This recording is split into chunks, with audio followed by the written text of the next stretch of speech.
This is the Louie T Network. You are now officially in the lab room. It's that time again. It's that time again to go hard in the off season, cause we trying to win. We gon' go so hard, we don't take no days off. Hopefully one day it's all gonna pay off.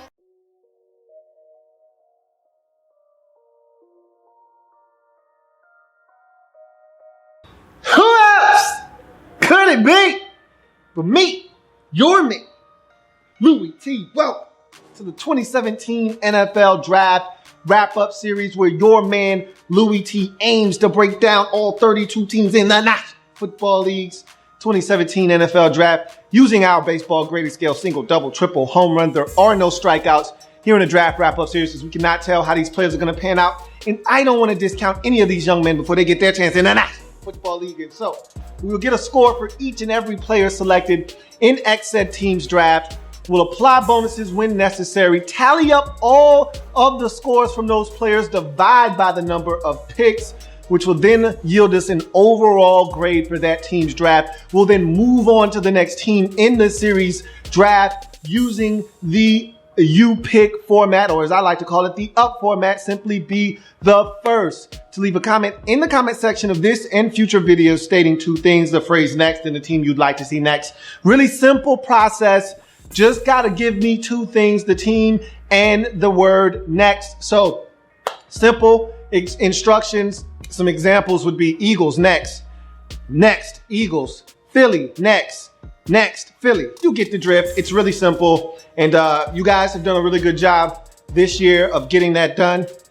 Keep following directions, and we'll keep knocking these teams down one by one. Next team up in the series is none other than the Philadelphia Eagles. Fly, Eagles, fly. And after last year going out and getting what we perceive to be their franchise quarterback for the future in Carson Wentz, now it's time to start surrounding him with enough talent to go get it done. They started in the offseason, Howie Roseman and company going out, getting Alshon Jeffrey, getting Torrey Smith, trying to fortify some of these pass catchers.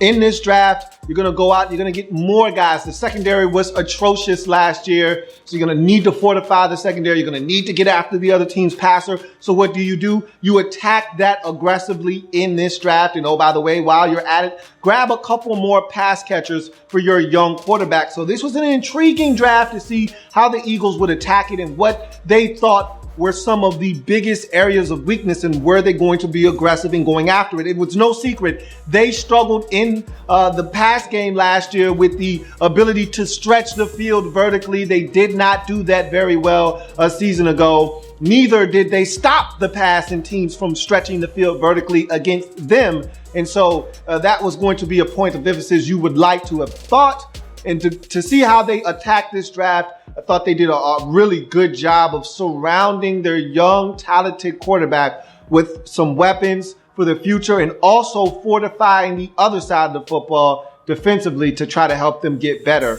a lot faster. We all saw what the Giants, if you're an NFC East fan, we all saw how the Giants turned what was a terrible defense 2 years ago into one of the best defenses in the league in one offseason. Eagles feel like they can do a little bit of the same without doing as much as the Giants did in free agency on the defensive side of football, to see if they were able to turn some things around defensively in this draft. We start in the first round, 14th overall selection.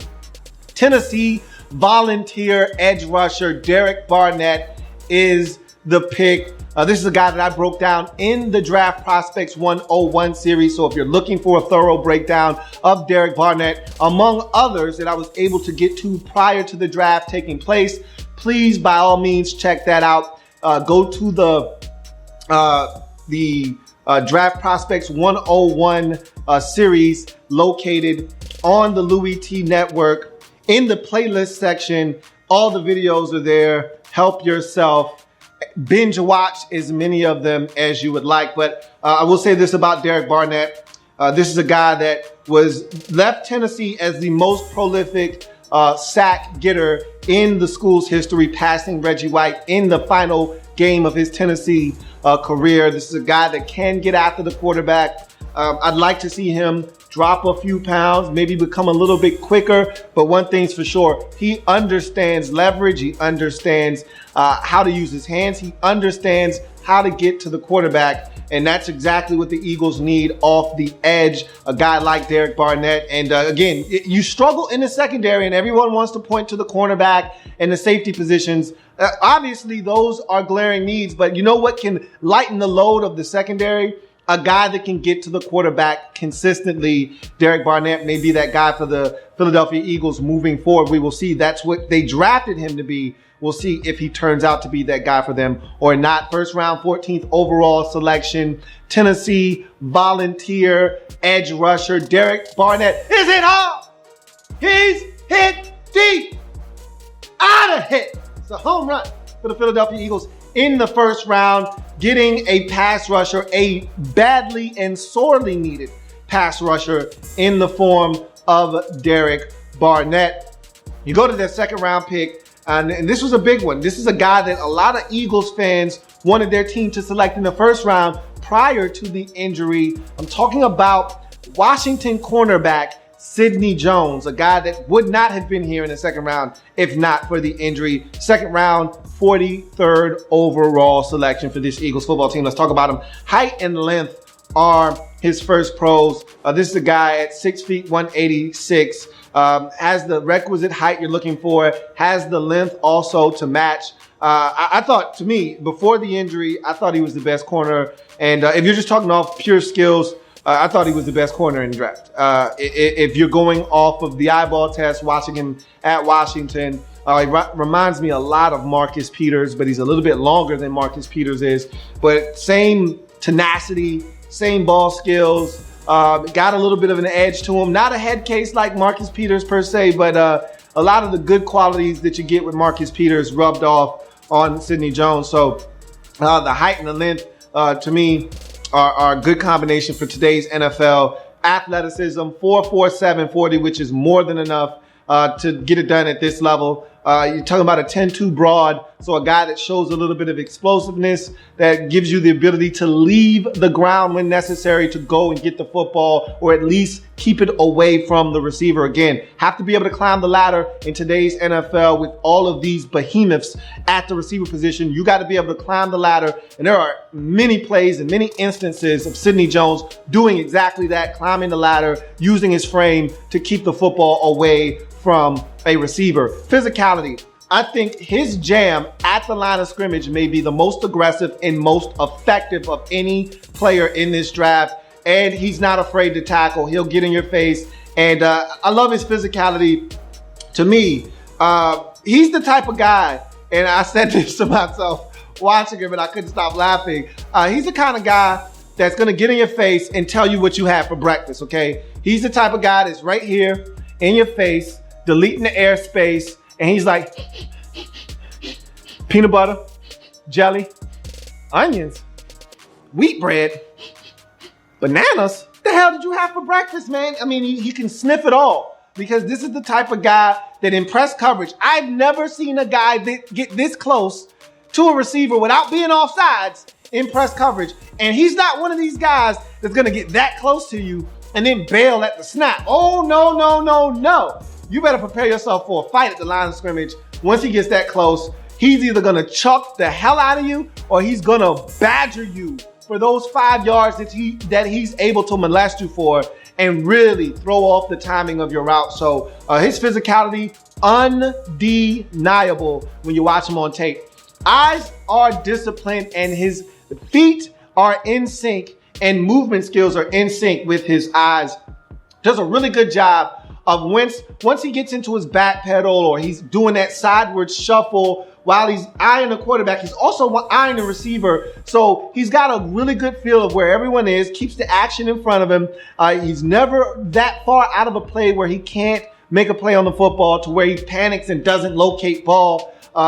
He's a guy that I feel like does a really good job in balancing the watching of the quarterback, because, you know, as a playmaker, as a guy that wants to attack the football, You want to see what the quarterback's looking at, especially if you're in zone coverage. You see a route that's going underneath your guy and you know that's where the quarterback is going. You may be able to sag off of your guy and come underneath and make a play.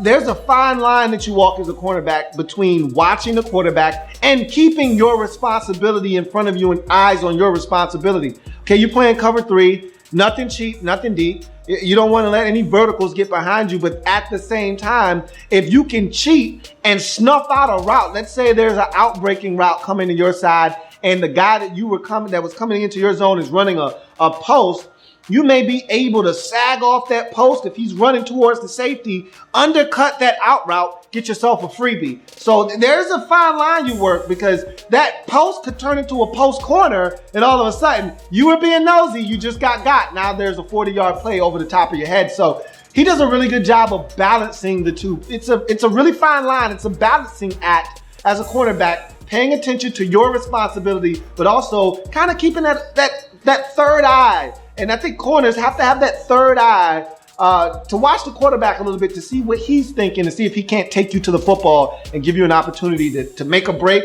or make a play on a pass. He's an LLCer all day long. Looks, locates, contests the football with the best of them in this draft. Love that about Sidney Jones. Again, you can't be a top corner in this league. You can't be a top corner coming out of college football into the NFL draft if you're not an LLCer. Not for me, at least.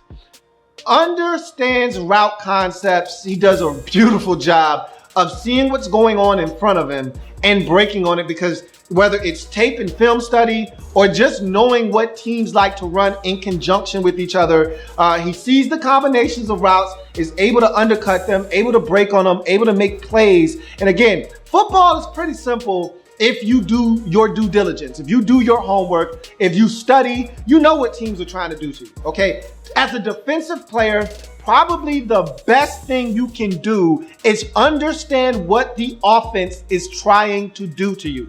If you're just out playing football, running around willy-nilly, that's when things can happen to you a lot easier. When you understand what it is a offensive coordinator is trying to do to you, it allows you to make many better decisions on the football field and much more plays as the game progresses. That's why when you hear someone say, wow, this guy used to be a receiver, he's now a corner. Wow, this guy used to be a quarterback, now he's a receiver. Or this guy used to be a quarterback in high school, now he's a cornerback or a safety. It helps in his understanding of what the offense is trying to do, and it makes them a lot more aware and hypersensitive to things going on around them, makes them a much better football player. And I think Sidney Jones is one of those type of players, just understands route concepts, what's going on, what the offense is trying to do, and helping him break on passes and make plays. Excels in any coverage. I watched this guy press and bail. I watched this guy press, man-to-man press. I watched this guy play off. I watched him play zone, cover 3, cover 4. I seen him trap in a trap 2 look. You name it, he does it, and he can move from side to side. This guy is so valuable to a defense because of the things that he can do on the football field. I think he can excel in any coverage. And to have a coordinator like Jim Schwartz, who loves to mix and match parts and move guys around and be aggressive at times, a guy like Sidney Jones would really afford him a lot of different opportunities to do some exotic things on the football field with his defenses. Ball skills, 9 INTs while at Washington. This is a guy, again, very aware of where the football was and made plays on the football. When he had opportunities, he generally came down with the football. Love the fact that this is one of those guys that not only looks and checks for the ball, but he's looking to take that football away. And finally, he'll tackle. I love again, 186. And I talked about the physicality earlier. That is not a size that we usually assign to physicality. Those things are usually not synonymous with one another. 186 in physicality and tackle, but Sidney Jones is all of those things. He will tackle, he is physical, he's not afraid to mix it up. And unlike some of these other guys that will make business decisions or they will pick and choose when they want to get in the fray, he's a guy that is always willing, able, and ready to get in and make a tackle. You go from his pros to his cons.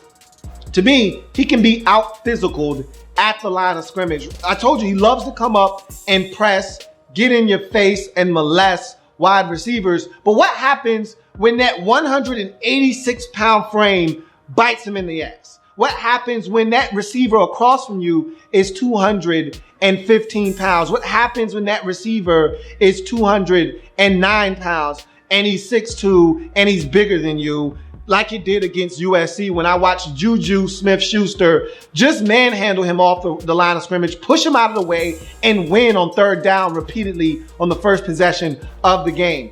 It can happen to him. I've seen it happen to him. You can get off of his jam, and if you have some type of speed, you can run by Sidney Jones. That 4.47, that's not a threatening speed to guys that can run. If I can beat you off the line of scrimmage, and you try to jam me, and I toss you out of the way like a rag doll, and I get a couple steps on you, you're not getting back in my hip pocket if that ball is thrown on time and out in front so I can run under it. Sidney Jones is beat on that particular play.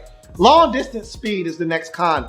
And really, it's not a con, more of a question. Does he have it? Does he possess the long distance speed necessary? Look, at college, I felt like he had everything he needed, long distance speed included, except for when he tried to go up and jam at the line of scrimmage and was beat off the line. Now, I would have loved to have seen him go up against elite competition more often, because at Washington, they were so talented in that secondary, you rarely saw them flip sides of the field. I felt like Kevin King was getting a lot of the work on the other side of the field, which if I'm an offensive coordinator going up against Washington, I feel like Kevin King is the guy that I can go up against and win more times than Sidney Jones. So I would put my best receiver against him if I were the opposing team. So you didn't really get to see him against elite competition that often at Washington. So I don't know if the long distance speed is legit or not.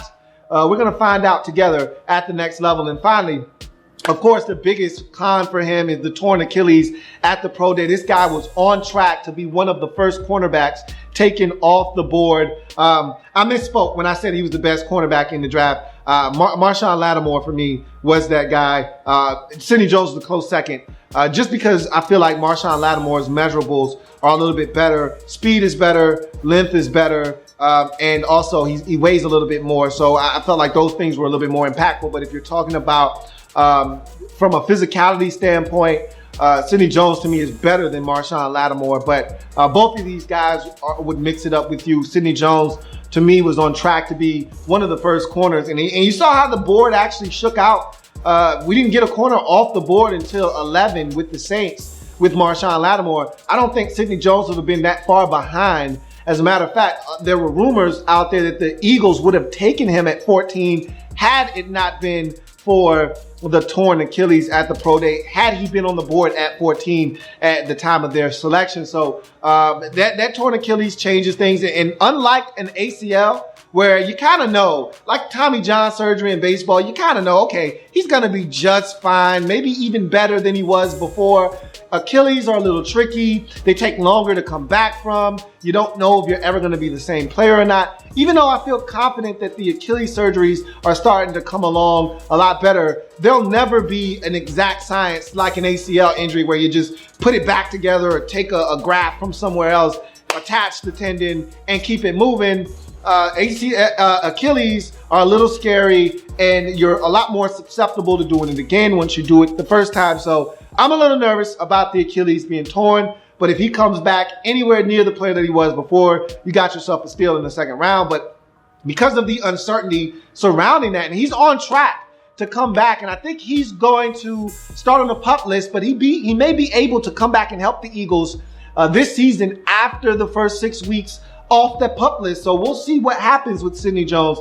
I don't know what you're going to get. And because of that, in the second round, 43rd overall selection, Washington cornerback Sidney Jones for me is a triple. This is a home run pick, but because of the torn Achilles, I don't know what Sidney Jones you're going to get post-Achilles injury and surgery. If he's the same guy prior to the injury and he's healthy, boy, you got yourself a steal. Much like the Cowboys with their selection of the linebacker out of Notre Dame a season ago, if he comes back and plays the way that we saw him play prior to the injury, we're talking about a top 5 pick in the draft going in the second round to the Cowboys. We got the same thing here. You're talking about a top 15 pick in Sidney Jones coming off the board in the second round. You could have yourself a steal, and you may actually get to see dividends on the field year one with Jones, unlike the Cowboys last year with their selection of the linebacker out of Notre Dame. So we'll see how that turns out for the Philadelphia Eagles as we go on to the third round, 99th pick overall. West Virginia cornerback Rasul Douglas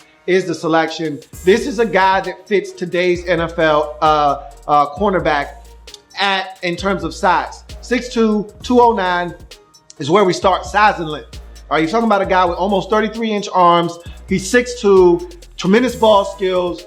This is a guy that I thought would be a perfect fit in Seattle. I had already bookmarked him as a Seattle Seahawk prior to the draft, and I was wrong. I thought the Seahawks would look to replace Richard Sherman. Dick Sherman was talking about wanting to be traded, and there were rumors swirling. He's getting up there in age.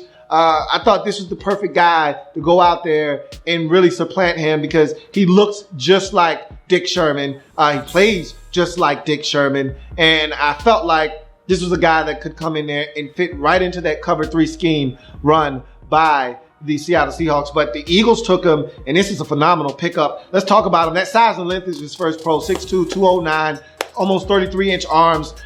To me, he's the type of guy that if you use him correctly, he's a danger to an offense because this is a guy always looking to make plays. He's long, he's athletic enough to get the job done, and he can catch the football. He's got really good hands. Speaking of which, tremendous ball skills. 8 INTs, second in the nation in college football in 2016. Yes, 8 in one season. This guy was making plays all over the football field and at times running routes for receivers, undercutting slants, running 9 routes, staying on top of the receiver and going and getting the football in the end zone.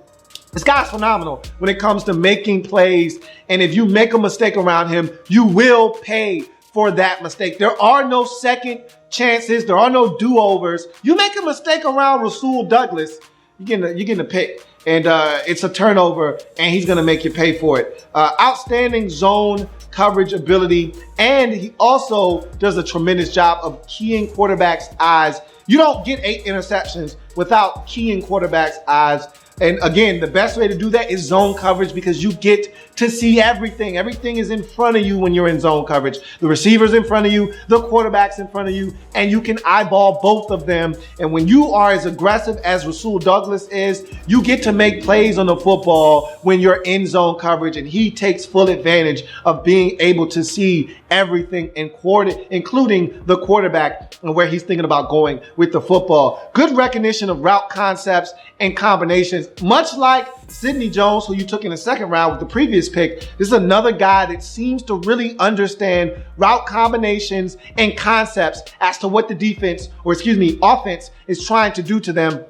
And sometimes it's all about placement and where the defense puts you on the football field. And sometimes you just get lucky. The offense calls a play and you're in the perfect defense to defend the play, and the quarterback makes a mistake and you're able to take advantage. But other times it's about and again, you may get 2 or 3 interceptions being in the right place at the right time. But in order to get 8, you also have to know what the hell is going on around you. You got to be able to read what the offense is doing, read route combinations, and find out what time is it to break on the football and what time is it to stay back and make sure you don't give up a big play. And he does a phenomenal job of breaking on slants and in breaking routes when it's time to, and staying back on the 9 route when it's time to, and getting a freebie that way. So he does a really good job of recognizing route combinations and concepts, which allows him to make plays on the football. He's an effective blitzer and tackler.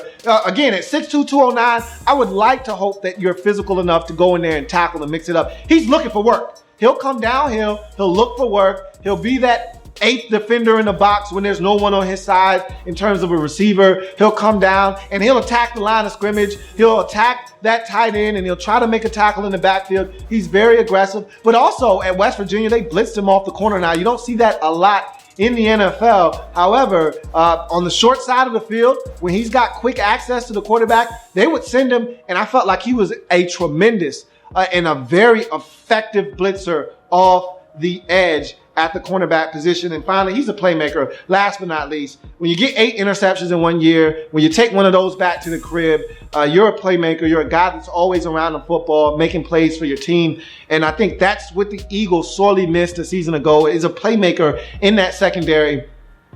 You love what you get from one of your safeties in that secondary, who has turned out to be a tremendous acquisition for you in Jenkins, but you need more players in your secondary. Malcolm Jenkins is only one man. He needs more help in that secondary. A guy like Rasul Douglas and maybe even Sidney Jones, if healthy enough this season, can come in and all of a sudden turn around what was a poor secondary and make it one of the strengths of this football team. As we go to his cons, you look at the lack of athleticism. This is why he's a 3rd round pick. The 6'2", 209, the 8 interceptions and the ball skills, all of that screams 1st round pick. But what you didn't see is that this guy's a 4.59 40 guy. And look, I don't care anything about that. Richard Sherman ran a 4.6. So did Josh Norman at the combine. That doesn't scare me. I see 6'2", 209 ball skills. I want that guy on my football team. And I see a guy that's willing to come up and tackle. I want that guy on my football team. So the 4.59 40, all that says is just be careful how you use him. Be careful how you deploy Rasul Douglas. Don't ask him to come up and press at the line of scrimmage a guy that's running a 4.41 and expect him to win in that situation, especially if he loses at the line of scrimmage.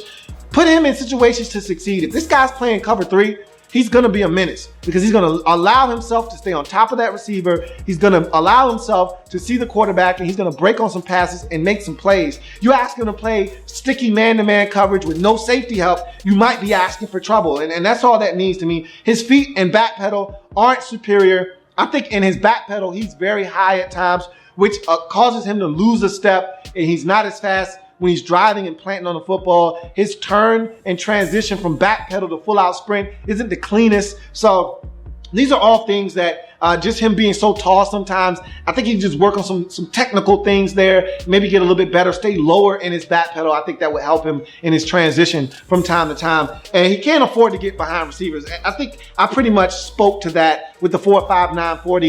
He can't afford to trail the receiver on the play. The only way he'll get back into it is with his length, and the ball has to slightly be underthrown. If that ball is put out in front and he's 2 steps behind the receiver, he's not getting back into the play, doesn't have the makeup speed. And that 4.6 basically that we're talking about isn't going to get the job done if he falls behind on the play. So it's important, it is imperative that you put Rasul Douglas in positions to succeed like they did at West Virginia. You do that, he's going to make more plays for you than he gives up. I can assure you of that. Love this selection in the 3rd round, 99th overall selection. West Virginia cornerback Rasul Douglas for me is a triple. This is the type of guy that comes in, is going to make some plays defensively. He may give up some plays, but he's going to make some plays. He's going to make his fair share of plays. And I think, again, for an Eagles secondary that struggled to force turnovers, to make plays, Rasul Douglas is exactly what the doctor ordered. As we move on to the 4th round, 118th overall selection, North Carolina wide receiver Mack Hollins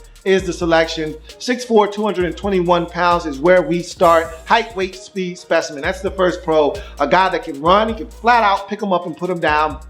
The 4.5 340 may not speak to that, but I'm telling you right now, he's one of these guys that he builds up speed, and once he gets on top of you, eats up your cushion, you're done. You're cooked. You're finished, okay? He's got that kind of speed. He's a long strider, eats up a ton of grass with each and every single step that he takes. So that 4.53 is very misleading. He will run by your ass if you're not careful. And at 6'4", 221, that length gives him even more of an advantage. Quarterback can put it out there a little bit further. It's just tough to stay in front of a guy this tall once he gets going.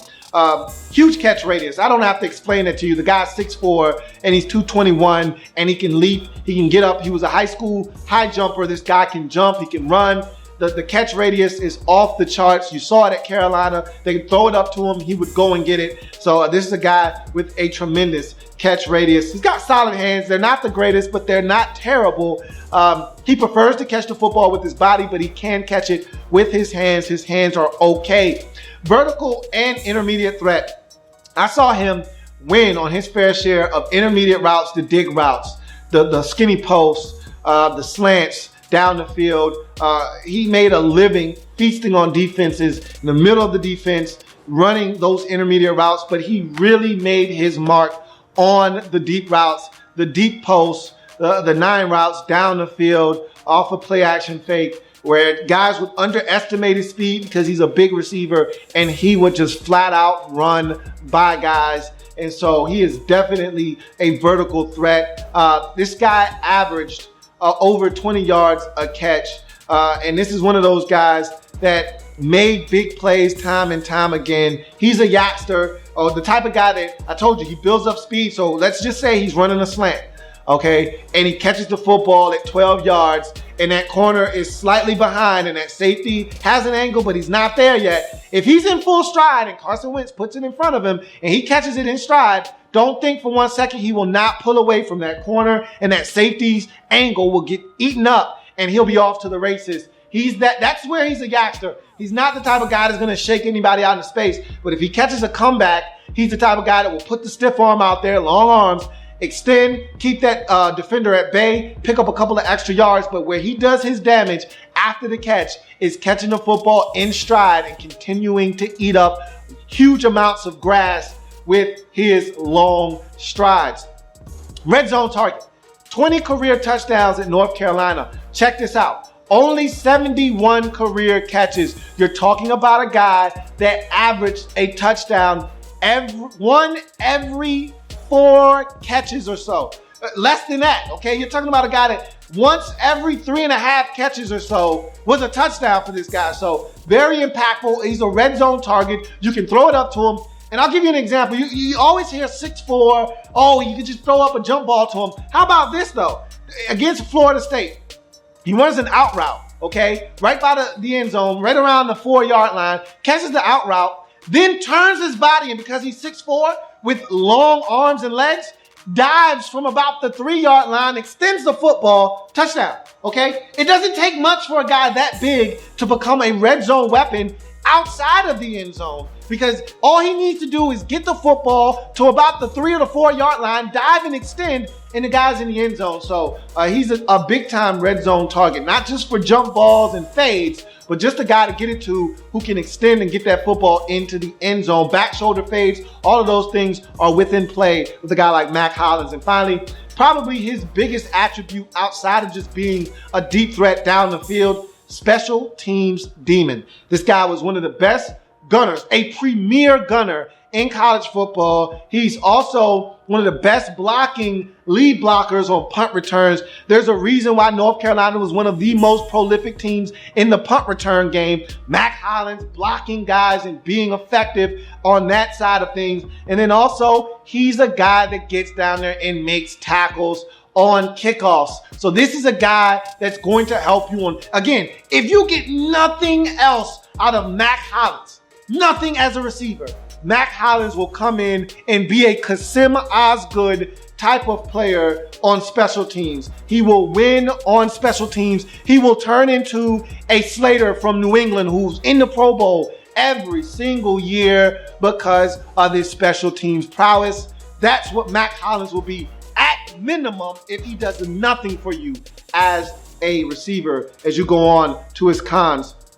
Limited route running ability and production. This guy never had more than 35 catches in any given season at North Carolina. He was a slow starter, okay? He had to walk on to North Carolina. Finally got his opportunity, dealt with some injuries, so he never really got to flourish the way that his talent suggests that he should have at North Carolina. So he didn't really develop as a route runner. A lot of his plays at North Carolina, like I said, only 71 career catches, 20 of them for touchdowns, however, but only 71 career catches. So that tells you not a lot of production underneath. If you're averaging 20 yards a grab, you're not getting a lot of things underneath. A lot of your plays are going down the field. You're stretching the field vertically. I told you, intermediate to vertical threat was what his description was at North Carolina. Not a lot of stuff underneath. They used him a lot as a blocker in the wide receiver screen game. They used him as a blocker in the run game. He didn't get a lot of things underneath per se. So this is a guy that didn't develop as a route runner. And so you're going to have to help him develop if you're looking to get more out of him than just vertical threat / special teams demon. Also, injury prone. He dealt with a collarbone injury his last year at North Carolina. Then he finally got healthy. You thought you were going to see what he could do in all of the extracurricular activities. After the season was done, he goes to the combine and he pulls up lame with a quad injury. We only get to see him run the 40 one time. He's not able to work out in the pro day because of that same quad injury. So he's a guy that dealt with some injuries at North Carolina, missed some games because of it, and now he ended up missing out on some things at the end of the season. So he's a guy that will have some injuries. I can't tell you how many games I watched with him where he had to come off the field because, again, this is what happens when you're participating in everything special teams related. You're going to end up with some bumps and some bruises. He was one of those guys, shoulder popping in and out of the socket and wasn't able to be on the field at all times. So all of those things, all of those factors limited what he was as a player, as a receiver at North Carolina. So those are some things you're going to have to deal with him at the next level. So in the 4th round, 118th overall selection, North Carolina wide receiver Mack Hollins for me is a double. He brings a lot to the table. Love his size, love his speed, love his ability, love him as a special teams player. But what else is he? What are you going to get out of him? Is he going to stay healthy? There are too many questions, not enough answers. We're going to see what this guy turns into. If he turns out to be a deep threat and a special teams demon, then he's worth more than just a double. But can he stay healthy? I have questions about that. Right now, I don't have the answers, so I'm going to side on the air of caution, go with the double for Mack Hollins. Go to the next 4th round pick, 132nd overall, San Diego State running back Donnell Humphrey is the selection. One of my favorite selections in this Eagles draft. Agility and speed are the first two pros. 4.4, 840. One of these guys that just is electric out in space. You saw him. Look, it doesn't matter if you're not a college football fan. Hard to ignore what this guy was able to accomplish at the collegiate level. And his speed and agility were on display just about every single game he played in. It was hard to stop this guy, whether he was catching it out of the backfield or running the football. And they weren't afraid to give it to him despite the smaller stature. This guy touched the rock a ton at San Diego State. And his speed and agility, to me, is what set him apart from a lot of the running backs in college football. Elite patience and visions to set up blocks. Again, this is another one of those things that sets him apart from running backs. Again, the good running backs don't necessarily have elite patience and vision. The great running backs do. Now, I'm not saying Donnell Humphrey is that, but he was that in college football standards. And man, there are times where he sets up his blocks beautifully, cuts off of them, has the vision to not only set up the play or the patience to not only set up the block and then cut off of it, but then they make another cut immediately thereafter to cut it back against the grain, to find daylight and go off to the races. When you watch him carve up some defenses, whether it's Fresno State, whether it's Wyoming, when you're watching him do what he's doing to these defenses, you just say, my goodness. And he's setting things up. And it's the guys that can string cuts together without losing speed are the guys that are the most dangerous. Donnell Humphrey, one of those guys. Acceleration and burst, next pro. Kind of runs in conjunction with what I just mentioned. A guy that doesn't lose speed while making cuts. Marshall Faulk once told me once upon a time, it's the guys that don't lose speed when making cuts that are the most dangerous. He said, that's what made me so dangerous throughout my career is I could cut on a dime and not lose any speed, but gain ground while doing it. And Donnell Humphrey is another one of those guys. Will cut on a dime, will make the most vicious and flavor delicious cut you've ever seen in your life. Drop a dude to his knees and not lose a step while doing it. It's that kind of acceleration and burst, because once he gets to the outside, there's not many times I saw him make a cut to get to the outside and not make it. There are a lot of guys that see that cut, think they can make it, but don't have the speed to get out there. When he sees it and he makes the cut, he usually makes that cut and wins that foot race to the outside to pick up additional yardage. That acceleration and burst is what made him one of the greatest rushers in college football history. Can run power, can run zone and out of the gun, which I think is really going to benefit him at the next level because he ran a ton of power at San Diego State. I don't see him running in between the tackles very often at the next level, although I would not put it past them in Philly to do that. But they're going to run a ton of zone and a ton of shotgun and a ton out of the pistol and that, a lot of things that make Carson Wentz comfortable. They're going to do it. and they're going to have these tricky ways to get him the ball. It's going to be out in space. And because he's run in so many different ways at San Diego State, I think it's going to benefit him at the next level. Pass catching ability. This is a guy that I think can catch the football effectively. No, he's not Darren Sproles in that regard. I don't think his hands are the most natural. No, I don't think he's the greatest route runner, but I think he's effective enough to break dudes off, run an arrow route, run a stick route, run a choice route, and win convincingly to make it obvious that the quarterback should throw him the football and then pull away from that defender. Record-setting collegiate production. This guy was off the charts at San Diego State every single year of his career. 6,411 rush yards, a college football record to go along with 1,011 or 1,041 receiving yards for a total of 7,452 yards of offense for him, in addition to 67 touchdowns. This guy was a one-man wrecking crew at San Diego State. Just about every season, he would lead the team in not only rushing, but receptions as well. So that tells you how much this man touched the football while at San Diego State. Speaking of which, let's go from his pros to his cons. His workload was a beast. Now, I've come off of that mountain and that whole high horse of workload being too big for some guys heading to the next level.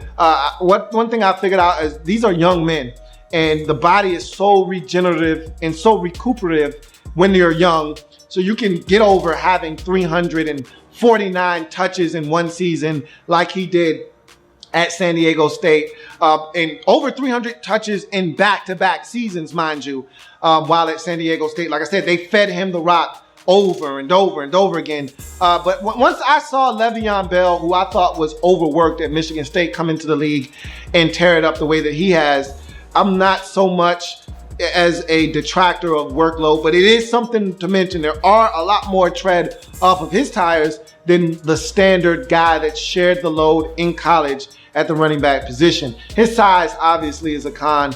This is a guy that is 5'8", 176. A lot of people liken him to Darren Sproles. I don't think his body type is at all the same as Darren Sproles. I think Darren Sproles is a lot thicker, more compacted, easy. I think it's easier for him to bounce off of a guy than it is Donnell Humphrey. I think Donnell Humphrey looks more like Ward Dunn to me than he does, say, a Darren Sproles, who everyone wants to compare him to. Now, I think he can do a lot of the same things Sproles does in that Eagles offense. However, I do not think they're the same football player. I think you can use him in many of the same ways, but I think he's more Ward Dunn than he is Darren Sproles. That's just my comparison. But you can go off of what you want to go off of. But again, his size, not an every down back at the next level, I don't think. Not a blazer. That 4.48 is good. It's good speed. Ward Dunn, and I just compared him to Ward Dunn was a 4.44 guy, a 4.37 guy coming out of college. So there's a distinction there. I don't know if he's necessarily going to pull away from guys at the next level. I thought he did a good job of doing that at college, but he would also get tracked down from behind in college as well sometimes. So I don't know if he's going to do that at the next level and pull away from guys. We'll see. And he's an okay pass receiver. I'm nitpicking here. I don't think he's a great receiver out of the backfield. A lot of his catches were screens and little short passes. They would split him out, but they weren't splitting him out with the intentions of throwing him a slant. Like, I don't think he's Marshall Faulk or even Darren Sproles, for that matter, out of the backfield, where you're going to use him as a Matt Forte mismatch one-on-one with a linebacker and have, Donnell Humphrey break him off and win on a slant down by the goal line and throw a touchdown pass. I don't necessarily think that's what you're going to do with Donnell Humphrey. I could be wrong, but I didn't get the sense watching him on tape that that's something you can do with him. But nonetheless, this is another tremendous pick by the Eagles and company. 4th round, 132nd pick. San Diego State running back Donnell Humphrey, for me, is a triple. Just another one of these guys that I just think they did a phenomenal job of assessing his talents and what he'll be for them in their scheme, bringing him on board. I think in how creative Doug Peterson is, Donnell Humphrey fits in perfectly to what they want to do in Philadelphia. And, oh, by the way, Darren Sproles on the last year of his deal. So this is perfect timing to go and get a guy like Donnell Humphrey. You go to the next selection, 5th round, 166th overall selection. West Virginia wide receiver Shelton Gibson is the pick. 5'11", 191 pounds stands Shelton Gibson. But his first pro is his speed. Speed! 4.3940. This guy can fly. There was a mechanical issue with his time at the combine, because when I saw 4.540, I'm like, all these Deshaun Jackson comparisons, get out of my face with that nonsense. If you think that was a good comparison, you need to wash your face. Get your mind right. This guy's nothing like Deshaun Jackson when I saw that time. But then when you turn on the tape, you see the vertical ability and how he just eats up cushions and run by guys. Then you say, okay, I see it a little bit. But make no mistake about it, Deshaun Jackson is more multifaceted as a receiver than people give him credit for. I don't think Shelton Gibson is that. But the speed is undeniable. The guy can run. The Eagles had problems stretching the field last year. You're not going to have that problem with Shelton Gibson on the field.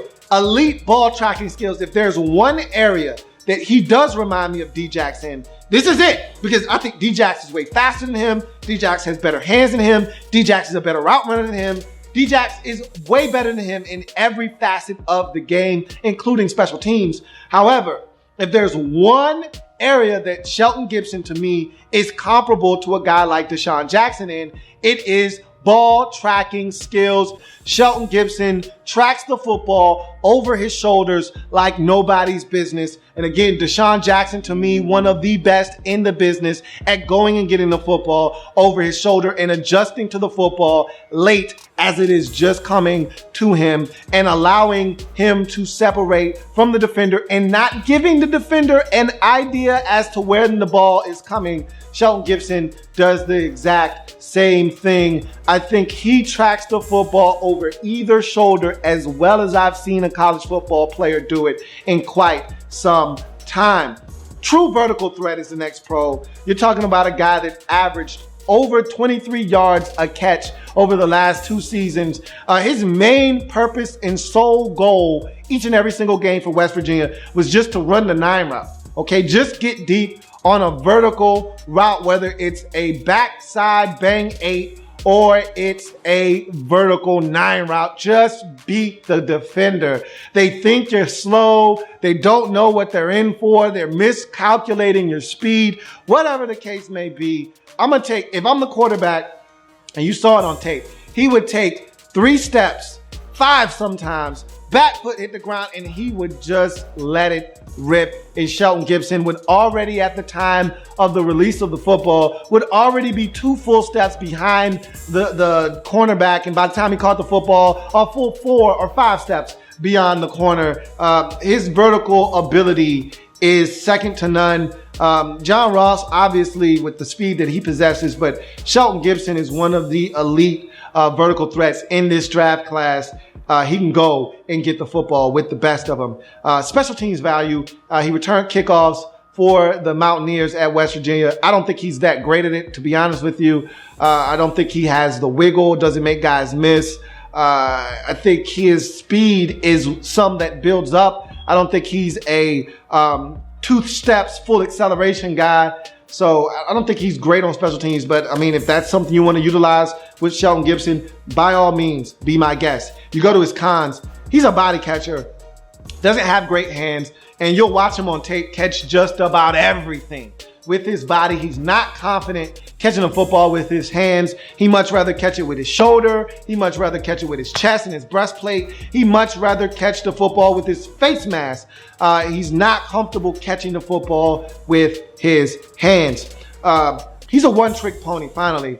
that has limited route running ability. You don't see this guy running speed outs. You don't see him running good comebacks. I think his comebacks are lazy. The only things that you really saw him run were screens, slants, and vertical routes. So you didn't see him run a ton of dig routes.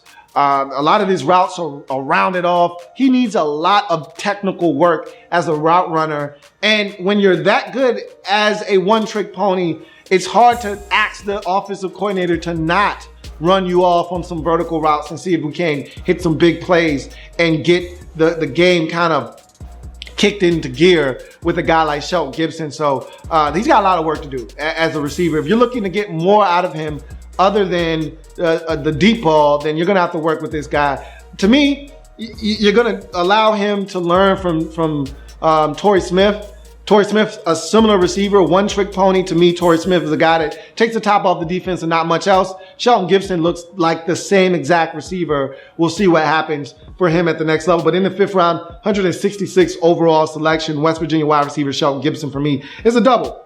To me, one-trick pony, doesn't offer you much else.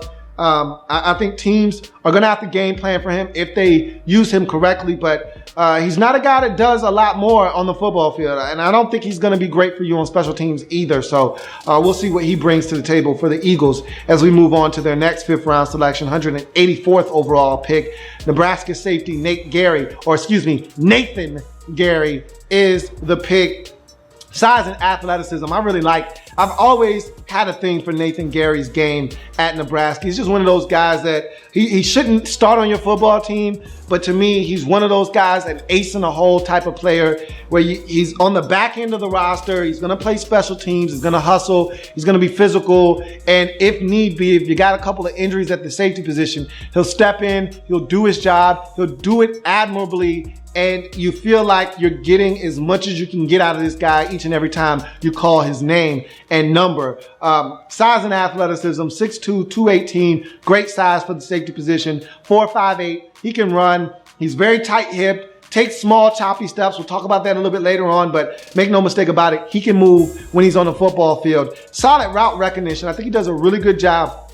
I'm seeing, again, more smart football players recognizing route combinations and what teams are trying to do offensively. I talked about that with Sidney Jones. I talked about that with Rasul Douglas. Here's another guy that I think does a really good job of recognizing what combinations and concepts are being thrown at him and how to break and react to the football. Aggressive downhill attacker. This is a guy that wants, to me, he's a strong safety. He's not an interchangeable. We talk about safeties and being interchangeable, being able to do some free, some strong safety. You got a guy in Malcolm Jenkins that can play free safety for you. This is a guy here in Nate Gary, and I'm not saying he's going to start, and I'm not saying that he should start, but if you bring this guy into the game, to me, he's an in-the-box safety, a guy that will attack the line of scrimmage, be physical, come down, make tackles, and do his job around the line of scrimmage. Has ball skills though. Don't get the game twisted up. This is a guy, and I told you, does a really good job of recognizing concepts. So he's a guy that will break on the football. 13 career interceptions. Again,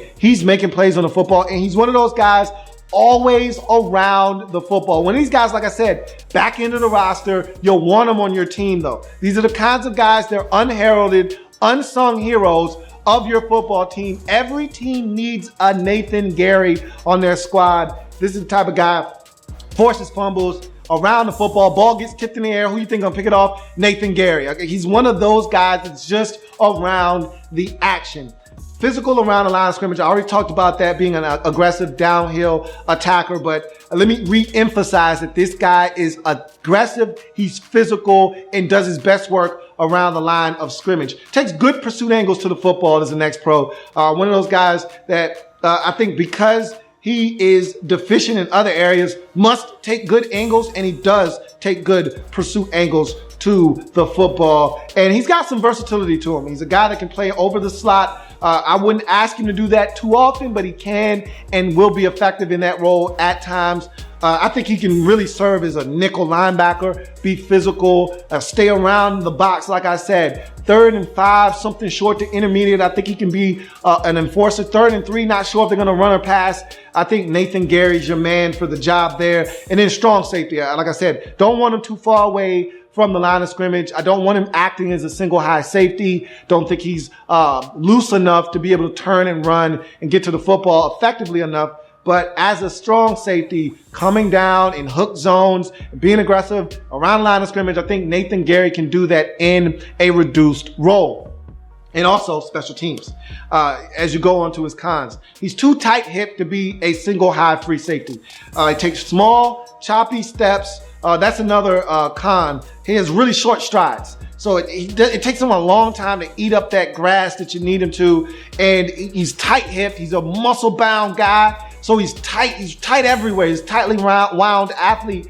So it's not easy for him to flip his hips and go and break on a pass 10 yards to the sideline when he's in the middle of the football field, especially if he doesn't get a jump. He plays with good instincts, but if he doesn't get a good enough jump, he's not going to be able to get there. He's going to get to the party late. By the time he gets there, damage is done already. So I don't like him as a single high free safety. Takes too small of steps and his hips are way too tight. And finally, he misses a ton of tackles though. For as aggressive as he is, takes good angles, he misses a ton of tackles because he doesn't come under control. And I talk about that all the time with guys, coming under control. You could come like a banshee screaming out of hell, but if you don't come under control and a guy just simply all he has to do is stop and cut into the other direction, that guy's gonna go flying by. And you'll see that with Nathan Gary quite a bit, where he'll come downhill, physical, ready to light somebody up, and then a guy just gives him a simple in and out move and he goes flying by.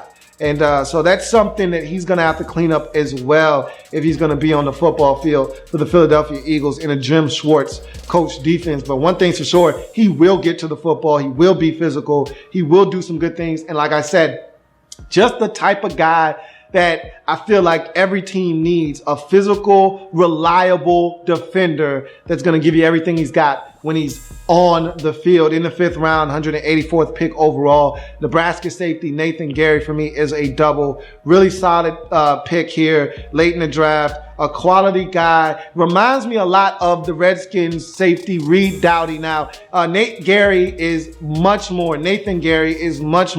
athletic and physical than Reed Doughty, but he was so dependable for the Redskins. When they would call his name, he would get beat sometimes, but I knew Reed Doughty would be where he was supposed to be when he was supposed to be there. It was all a matter of measurables with him and lack of athleticism that would hurt him. But where if I told him be 20 yards away at an angle right here, Reed Doughty would be there. Same thing could be said for Nathan Gary. As you go to your final pick in this draft, 6th round, 214th overall selection, Washington defensive lineman Elijah Qualls is the selection.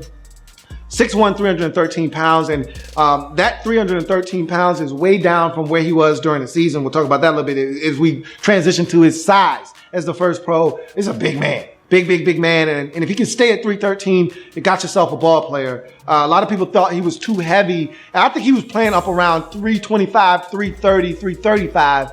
And he looks every bit of the part of that on tape. Yet he was still moving around, which goes to my next couple of pros. Leverage, punch, and power. This is a guy that had 33 reps of 2 1/4, which isn't surprising. 6'1", short arms, tossing up the iron, but he's still a strong guy. He has a very impactful and powerful punch. When he puts his hands on offensive linemen, you see shock and awe and violence in his hands. Guys' necks snap back and they start to move in the opposite direction of which they want to go. So this is a very strong man and individual when watching him on tape. And at 6'1", he comes equipped with leverage. He's already shorter than most offensive linemen, able to get up under their pads and drive them. So he wins the leverage battle most times. He's got a powerful punch, and he's just a strong man in general.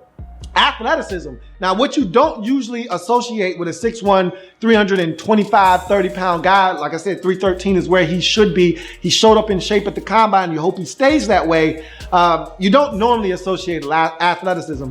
But this guy was a former high school fullback that was doing work at the high school level. And you can see it. They used him up and down the defensive line, and they would even stand him up in a 2-point stance at Alabama, at Washington. In that Alabama game, that bowl game or that playoff game, he was standing up for probably 50 to 60, possibly upwards of 70% of his snaps in that game. He was in a 2-point stance, standing up and rushing in that capacity He's very athletic, and it's not like you're just asking this dude to just stand up and be a decoy. You know how you see guys walking around that's 300 pounds in these amoeba defenses in the league, but they're not going to really do anything. This is a guy that can actually rush when juiced, when fresh. He was effective out of that 2-point stance. So very athletic for his size.